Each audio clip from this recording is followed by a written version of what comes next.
Star మా నుంచి తాజాగా ఒక ప్రోమో విడుదలైంది. ఆ ప్రోమోని గాని మనం ఒక్కసారి చూసుకున్నట్లయితే తెలుగు బిగ్ బాస్ హౌస్‌లో ఫైనల్‌గా అయితే టికెట్ ఫినాలే సొంతం చేసుకొని నిఖిల్ మొదటి ఫైనలిస్ట్‌గా అడుగు పెట్టబోతున్నాడు అని సోషల్ మీడియాలో చాలా వరకు వార్తలైతే వైరల్ అవుతున్నాయి.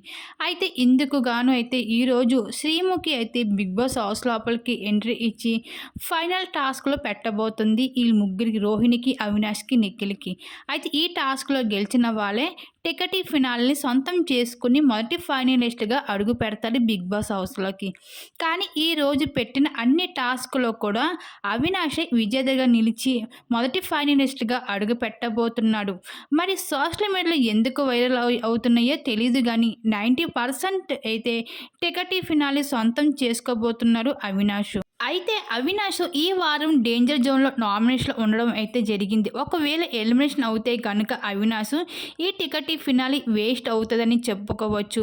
అయితే ఈ టికెట్ ఫినాలే అవినాష్‌కి సొంతం అవుతే బాగుంటదని అనుకుంటున్నారా? నిఖిల్‌కి సొంతం అవుతే బాగుంటదని వీళ్ళిద్దరిలో ఎవరికి అయితే పొందితే బాగుంటదని మీరు ఎవరు అనుకుంటున్నారు? మీ అభిప్రాయం తప్పకుండా కామెంట్ సెక్షన్‌లో షేర్ చేసుకోండి. అలాగే బిగ్ బాస్ హౌస్‌లో ఈ సీజన్‌కి ఎవరు విన్నర్ అవుతారనేసి మీరు అనుకుంటున్నారు? మీ అభిప్రాయాన్ని తప్పకుండా కామెంట్ సెక్షన్‌లో షేర్ చేసుకోండి.